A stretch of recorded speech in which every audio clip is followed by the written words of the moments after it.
Hello, everybody, and welcome to our show. I'm Cyrus, and I'm looking forward to drinking some wine with you this evening. And I'm Brittany, and it's 2:45 in the afternoon on a Saturday. This evening?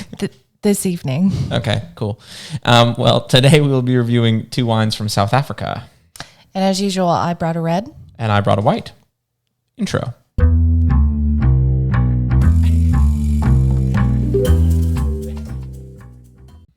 So, Brittany, what do you have for us this week? Yes, so for the red this week, we have a Syrah, but it has 2% of Cabernet Sauvignon in it, a little dash of it, if you will. And it's from the Western Cape of South Africa, near the Atlantic side of it, and it comes in at 13.5% alcohol. The vineyard is Reineke, and the name of the wine is Vinehugger. Nice. How sweet. Yeah, this is pretty cool. I think that we've had some Shiraz from South Africa, which is kind of up and coming. And this falls right in there with the Syrah and Shiraz being the same grape. Yes. So I'm excited. I like our Shirazes in the past. So me too. I'm interested to see what kind of uniqueness South Africa can bring into the Syrah variety. All right. Well, let's get in here. Awesome. Oh.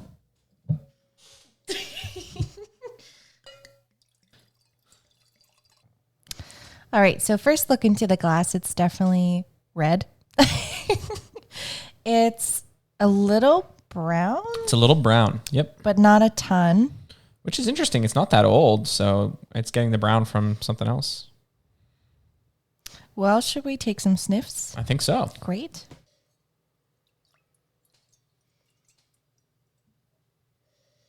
Well, I'm getting like prune and, dried fruits. I think that it's pretty well fermented. There's very little sugar coming through on this nose anyway. And I'm also getting some of the kind of like dusty kind of notes. And, if there's a fruit coming through, it's like blackberry, it's black fruits with that kind of prune and plum. And some meatiness as well. Yeah, I think the meatiness is very subtle for me. I would say that it's very fruit forward, but it has this slight smokiness to it as well.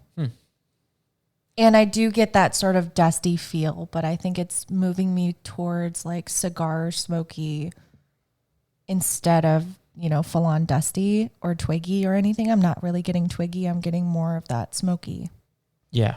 Yeah. It's definitely spent some time in wood. That's that cedar kind of cigar box smell.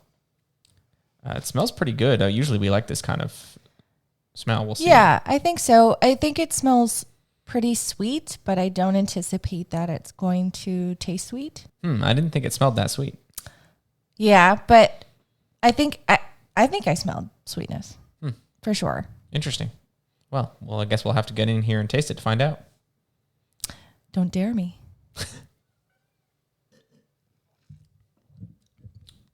This is very fun. I think that it has that sort of little meatiness. It's not sweet. It's dry.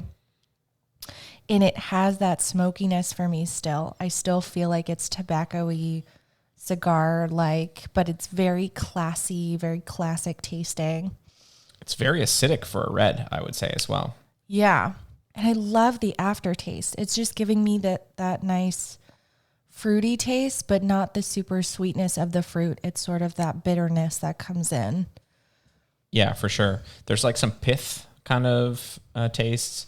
It's definitely blackberry and still the plum. I mean, the nose really was pretty accurate to the taste. Yeah, I think it's definitely blackberry now. I thought initially cherry, but it's definitely giving more blackberry feels. Yeah, and the kind of meatiness comes through, definitely the wood comes through, and that smokiness, like you said, and the dustiness as well. There's just a touch of tannins, probably from that 2% that they added of Sauvignon or Cabernet Sauvignon. So I think well done on that little blend there to give it a little lift. It's cool. So I do have some interesting facts about South Africa. Go on. One thing is the soil is aged.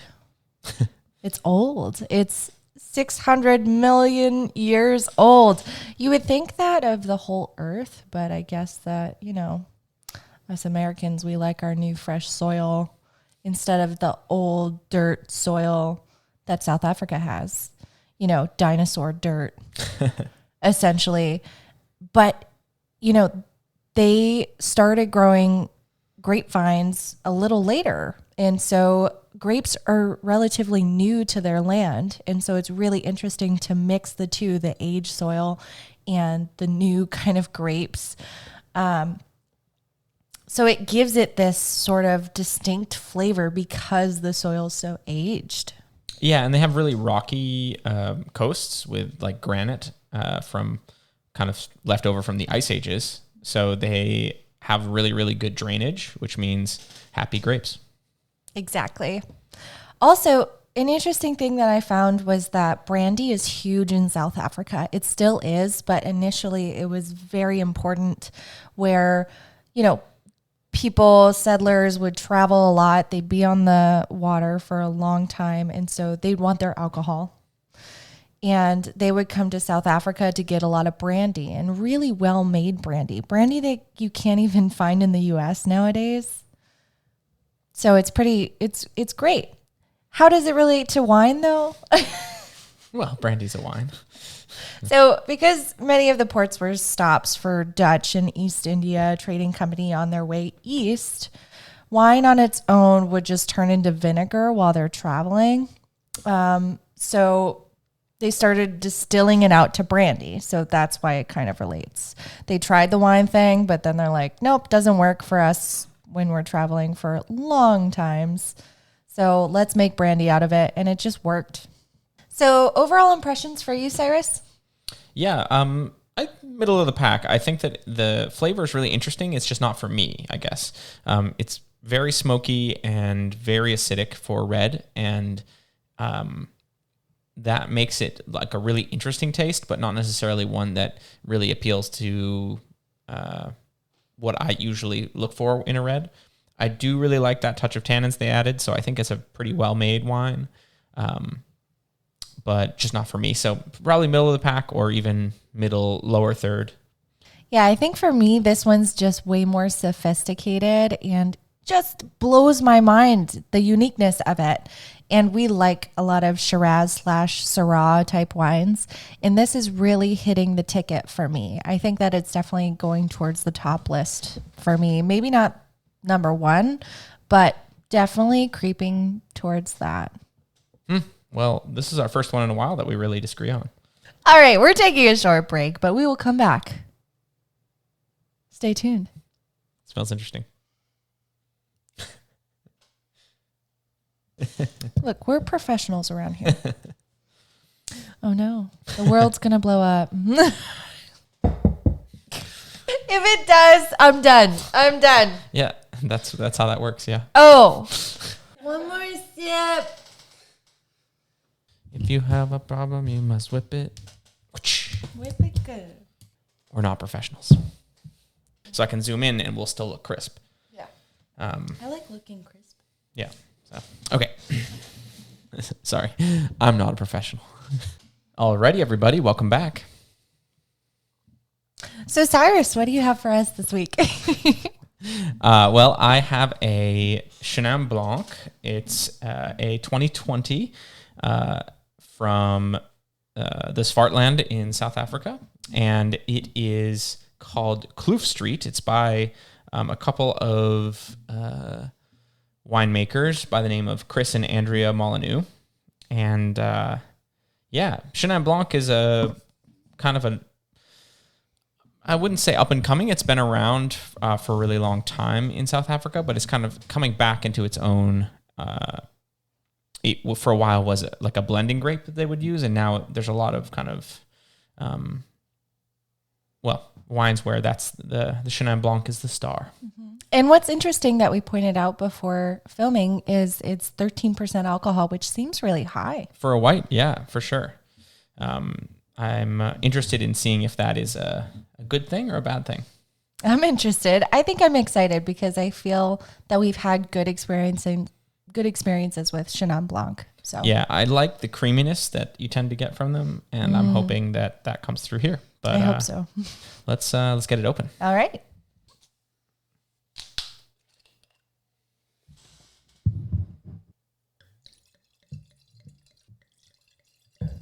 So initially, this color just excites me every time, where it's that very light golden yellow. It's not, I'm okay with the things that are in between this color and orange, but I prefer things that are more this color and orange rather than what's in the middle.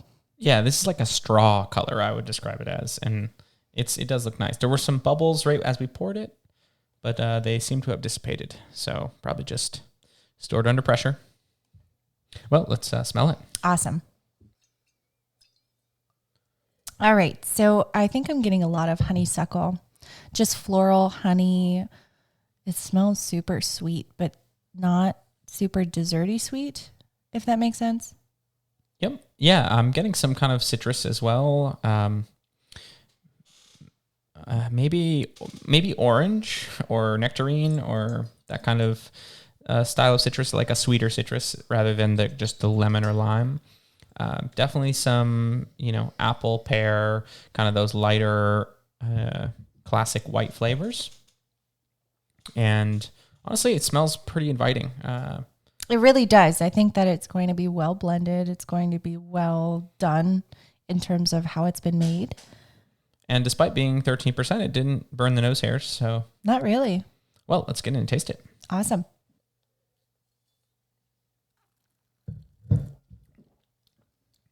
Oh, yeah. Yummy, yummy.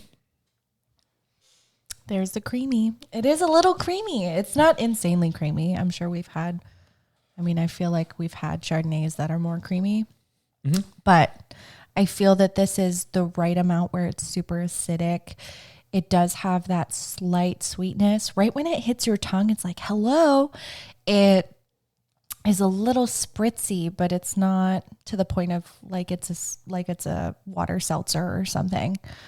So I think it's very delightful. Yeah, and some of that kind of orange on the nose comes through to the taste, and it's not just a cut and dry apple taste. It's definitely got some of those kind of floral, orange blossom, a little bit of lemon, some minerality to it as well, like flinty kind of minerality. It's good. Yeah, I could see myself having this, at a restaurant near the sea or something, eating some delightful seafood, having just a wonderful time in a nice, warm, breezy day. I can picture. You're right. It kind of finishes less sweet. It's a little bit more bitter at the end, which is good. I like that. Well, good. Do you have any facts for us today? I do. So, along with brandy, like Brittany mentioned, hundreds of years ago, South Africa was also known for a dessert wine called Constantina. And it's also made from Chenin Blanc grapes, but it actually pretty much went extinct in the mid 19th century when years of drought, along with some like infestations of aphids, basically wiped out Chenin Blanc from South Africa. So it wasn't until like 100 years later in the 1980s that Constantina was kind of revived and brought back. So that was kind of a cool thing that I saw. So today, Pinotage is kind of the grape that South Africa is known for. It's kind of a take it or leave it, you love it or you hate it kind of grape. It's got this interesting smokiness that kind of puts some people off, but we actually were able to see several of them in the store. They were a little bit more pricey, so we didn't pick them out, but what we've seen is that that's not always the case. They're pretty affordable if you are looking around, and definitely on our list for something to try out.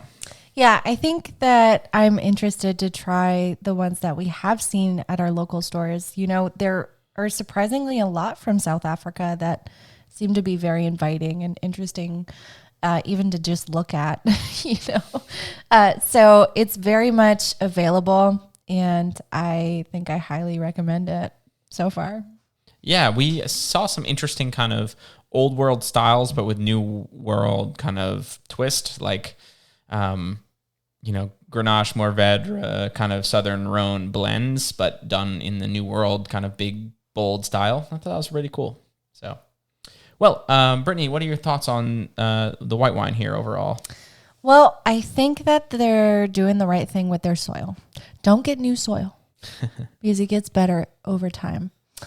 But it's very interesting hearing about the little bit of history in terms of what kind of like wines they've made and how they've made brandy out of it. And it's super fun to hear the history about that. But otherwise, it's just delightful wines. It's great wines that have these interesting, unique tastes to them. And it's because of that soil. It's because of the way they grow them near the oceans. Yeah, and they're not too expensive either. So I've been really impressed by the wines that we've had today and other wines that we've had from South Africa. Yeah, I mean, our budget is under $20 and most of them were. Yep. Yeah, both these were. So, well, Brittany, it has been a pleasure drinking some wine with you. And I with you, Cyrus. Alrighty. Bye now. Bye.